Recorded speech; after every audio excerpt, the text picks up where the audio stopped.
இது மகிமை நேரம். பிரியமான மகிமை டிவியின் நேயர்களே, மீண்டுமாக இந்த நாளிலே இந்த மகிமை நேரம் நிகழ்ச்சியின் வழியாய் உங்களை சந்திப்பதிலே மிக்க மகிழ்ச்சி அடைகிறேன். கர்த்தர் கொடுத்த இந்த நல்ல ஈவுக்காக தேவாதி தேவனுக்கு உள்ளத்திலிருந்து துதி ஸ்தோத்திரங்களை ஏறெடுக்கிறேன். இந்த வாரத்திலும் கூட பாக்கிய வசனங்களை குறித்து நாம் தியானித்து கொண்டிருக்கிறோம். ஆண்டவர் நம் ஒவ்வொருவருக்கும் ஒவ்வொரு நாளும் புதிய புதிய காரியங்களை வேதத்தின் வழியாய் கற்றுக் கொடுத்து கொண்டிருக்கிறார். இன்றைக்கு கர்த்தர் நம்மோடு கூட பேச இருக்கிறதான தலைப்பு பாக்கிய வசனங்களிலே 2வது வசனம். மத்தேயு எழுதின சுவிசேஷம் 5வது அதிகாரம் 4வது வசனம். துயரப்படுகிறவர்கள் பாக்கியவான்கள், அவர்கள் ஆறுதல் அடைவார்கள்.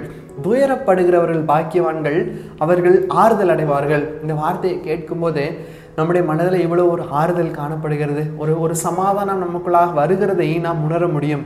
ஏனென்று சொன்னால், இந்த உலகத்தில் நிறைய பேர் துயரத்தினால துக்கத்தினால ஆறுதல் இல்லாமல் எங்கே ஆறுதல் கிடைக்கும், எங்கே நிம்மதி கிடைக்கும் என்று சொல்லி ஓடி அலைந்து திரிந்து கொண்டிருக்கிறார்கள். இந்த நேரத்தில் ஒருவேளை இந்த நிகழ்ச்சியை பார்த்து கொண்டிருக்கிற நீங்கள் கூட அப்படிப்பட்ட சூழ்நிலையிலே நீங்கள் காணப்படலாம். ஆனால் வேத வசனம் சொல்லுகிறது, நீங்கள் துயரத்தின் மத்தியிலே, நீங்கள் துக்கத்தின் மத்தியிலே நீங்கள் இருக்கிறீர்களா? உங்களுக்கு கர்த்தர் இந்த நேரத்தில் ஆறுதலை கட்டளையிட விரும்புகிறார். உங்களுக்கு கர்த்தர் ஆறுதலான வார்த்தைகளை சொல்லித்தர விரும்புகிறார். இன்னைக்கு அதை குறித்து தான் நாம் தியானிக்க இருக்கிறோம். மத்தேயு எழுதின சுவிசேஷம் 5வது அதிகாரம் 4வது வசனத்துல இந்த காரியத்தை குறித்து சொல்லப்பட்டிருக்கிறது. இன்னுமாக கூட இதே துயரங்களை குறித்து ஏசாயா 61வது அதிகாரம் 2வது வசனமும் 3வது வசனம் இப்படி சொல்லப்பட்டிருக்கிறது. துயரப்படுகிற அனைவருக்கும் ஆறுதல் செய்யும்படியாக. ஏதோ 1 பேர், ஏதோ 2 பேர் அல்ல, அதற்கு ஒரு தகுதி அல்ல. யார் யாருக்கெல்லாம் ஆறுதல் கிடைக்குமா? துயரப்படுகிற எல்லாருக்கும் கர்த்தர் ஆறுதலை கட்டளையிடுகிறாராம். யார் யார் இந்த நேரத்தில் துயரப்பட்டு கொண்டிருக்கிறார்களோ அவர்கள் அனைவருக்கும் கர்த்தர் ஆறுதலை செய்கிறாராம். இந்த துயரத்தை குறித்து நாம் சற்று தியானித்து பார்ப்போமானால், ஏன் நம்முடைய வாழ்க்கையில இப்படிப்பட்டதான துயரங்கள் வருகிறது, ஏன் நம்முடைய வாழ்க்கையில இப்படிப்பட்டதான துன்பங்கள் வருகிறதுனால், இந்த பாக்கிய வசனங்களிலே ஆண்டவர் எந்த துயரத்தை குறித்து சொல்கிறார் என்று சொல்லி வேதாகமத்தை ஆராயும் போது, பாவ சுமைகளினால் வருகிறதான துயரங்கள். ஒரு மனுஷன் பாவத்திலே வாழ்ந்து கொண்டிருக்கிறான். அநேகருக்கு ரட்சிப்பின் அனுபவத்திற்குள்ளாக நாம் கடந்து வந்திருப்போம். ரட்சிப்பின் அனுபவத்திற்குள்ளாக கடந்து வந்த பிறகு பரிசுத்தமாய் வாழ்வது என்பது நம்முடைய வாழ்க்கையிலே ஒரு கேள்விக்குறியான காரியமாய் இருக்கும். பரிசுத்தமாய் வாழ தீர்மானித்திருப்போம். ஆனால் அதன்படி நாம் கடைபிடிக்கிறோமா, அதன்படி நாம் நடக்கிறோமா என்பதில் ஒரு பெரிய சந்தேகத்திற்குரிய ஒரு கேள்வி எழும்புகிறதா நாம் பார்க்கிறோம். இந்த நேரத்தில் ஒருவேளை நீங்கள் கூட அப்படிப்பட்ட சூழ்நிலையில் இருக்கலாம். பரிசுத்தமாய் வாழ்வதற்கு நாம் சிந்தித்தும், ஆனால் அநேக நேரத்தில் பாவ சுமைகள், பாவ கரைகள், பாவ இச்சைகள் நம்மை தொடரும் போது அது நிமித்தமாக நாம் துயரம் அடைகிறோம். நான் ஆண்டவருக்குள்ளாக வாழ்ந்து கொண்டிருக்கிறேன், கிறிஸ்துவோடைய பிள்ளைகளாய் வாழ்ந்து கொண்டிருக்கிறேன், ஆனால் என்னுடைய வாழ்க்கையிலும் கூட இப்படிப்பட்ட பாவ சுமைகள், பாவ கரைகள் தொடர்ந்து கொண்டிருக்கிறது என்று சொல்லி மனதில் அது நிமித்தமாய் ஒரு பாரம் வேண்டும். அப்படிப்பட்ட பாரம் உடையவர்களுக்கு தான் கர்த்தர் என்ன செய்கிறாரா? ஆறுதல் கொடுக்கிறாராம். அவர்கள் தான் ஆறுதல் அடைவார்கள். அநேகர் உலகத்தில் நான் என்ன ஒரு சின்ன பாவம் தானே செஞ்சிட்டேன், சின்ன காரியம் தானே செஞ்சிட்டேன், இது என்ன அப்படின்னு சொல்லி சின்ன சின்ன காரியங்களை அவர்கள் செய்து கர்த்தருக்குரிய பயத்தை அவர்கள் விட்டு போகிறார்கள். கடைசியில் பெரிய காரியங்களுக்குள்ளாக அகப்பட்டு கொண்டிருக்கிறார்கள். ஆனால் நம்முடைய ஒருவேளை நம்ம மனுஷராய் பிறந்த எல்லாருக்கும் பாவம் செய்வது நமக்கு அது இயல்பாக இருக்கும். ஆனால் அந்த பாவத்திற்கு நாம் விலகி ஓட வேண்டும்.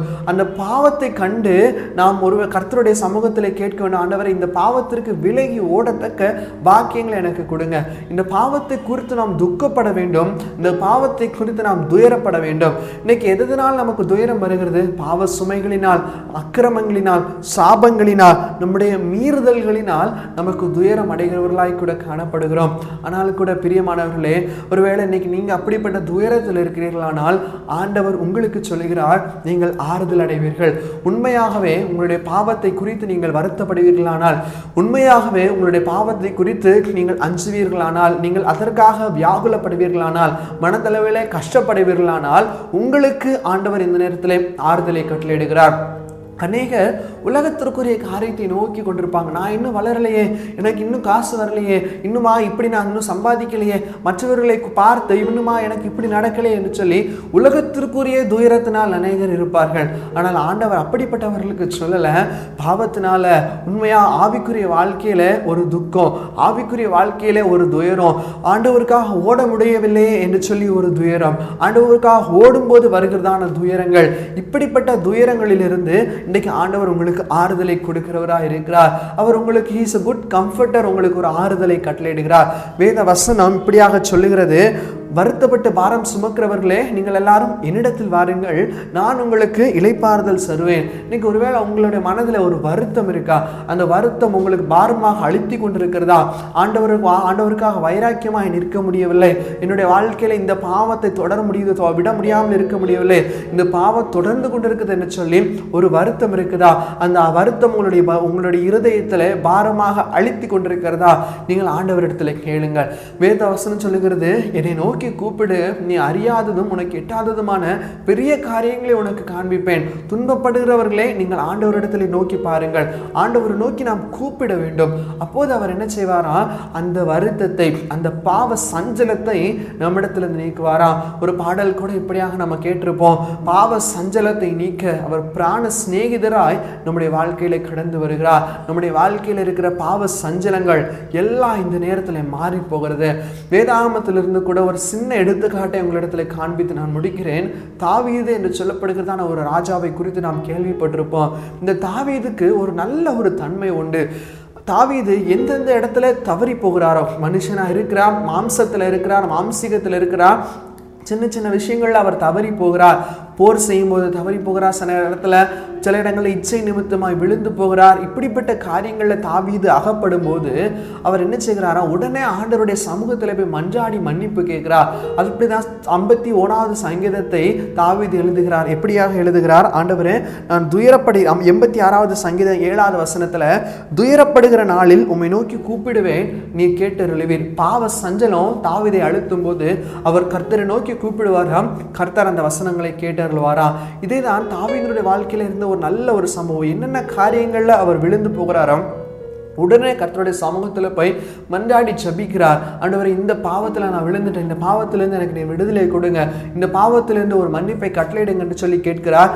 ஆண்டவர் அவருக்கு ஆறுதலை கட்டளையிடுகிறார். 51வது சங்கீதம் இப்படியாக சொல்லுகிறது ஒரு வசனம், கர்த்தருக்கு ஏற்கும் பலிகள் நொறுங்குண்ட ஆவிதான். ஆண்டவர் வேற எந்த பலிகளையும், பலியை நீர் விரும்புகிறதில்லை, விரும்பினால் செலுத்துவேன். கர்த்தருக்கு ஏற்கும் பலிகள் நொறுங்குண்ட ஆவிதான். ஆண்டவர் நம்மிடத்தில் எதிர்பார்ப்பது அந்த நொறுங்குண்ட ஒரு தன்மை. உண்மையாக மனசுல பாரத்தோடு, மனசுல சஞ்சலத்தோடு, ஆண்டவரை நான் தெரியாம இப்படி செஞ்சுட்டப்பா, இனிமே நான் இப்படி செய்ய மாட்டேன் என்று சொல்லி ஆண்டவருடைய சமூகத்திலே நாம் நம்மை ஒப்பு கொடுக்கும் போது அந்த துயரத்தை கர்த்தர் கேட்டு நமக்கு ஆறுதல் கொடுக்கிறார்.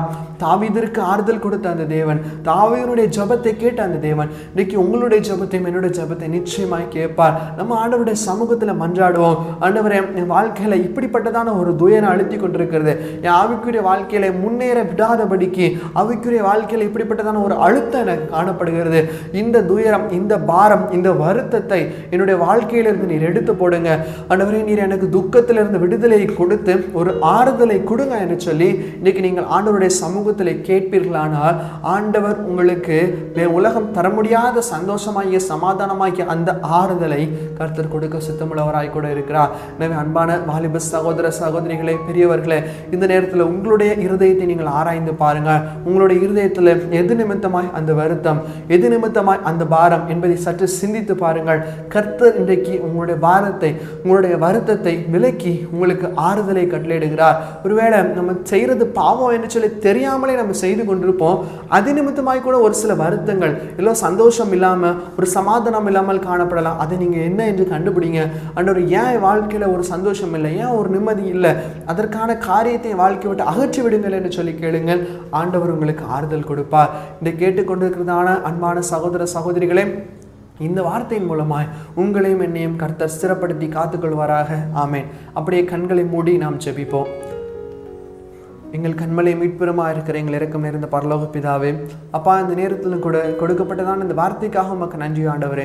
கர்த்தாவே, நீர் எங்களுக்கு துன்பத்திலே துயரத்திலே ஆறுதல் தருகிற தேவனாக இருக்கிறீர், உமக்கு நன்றி செலுத்துகிறோம். அப்பா, நீரே எங்களுக்கு தகப்பனே எங்கள் பாவ சஞ்சலங்களை, அக்கிரமங்களை, மீறுதல்களை மன்னித்து அதிலிருந்து கர்த்தாவே ஆண்டவரே நீர் எங்களுக்கு தகப்பனே விடுதலை கொடுத்து எங்களை பாக்கியவான்களால் ஆறுதல் அடைய செய்கிறதற்காக உமக்கு நன்றி செலுத்துகிறோம். உமக்கு துதிகன மகிமை ஏறெடுக்கிறோம். மீட்பராமேஸ்வரர் மூலம் ஜெபிக்கிறோம் எங்கள் ஜெபம் கேளும் எங்கள் நல்ல பிதாவே. ஆமென், ஆமென்.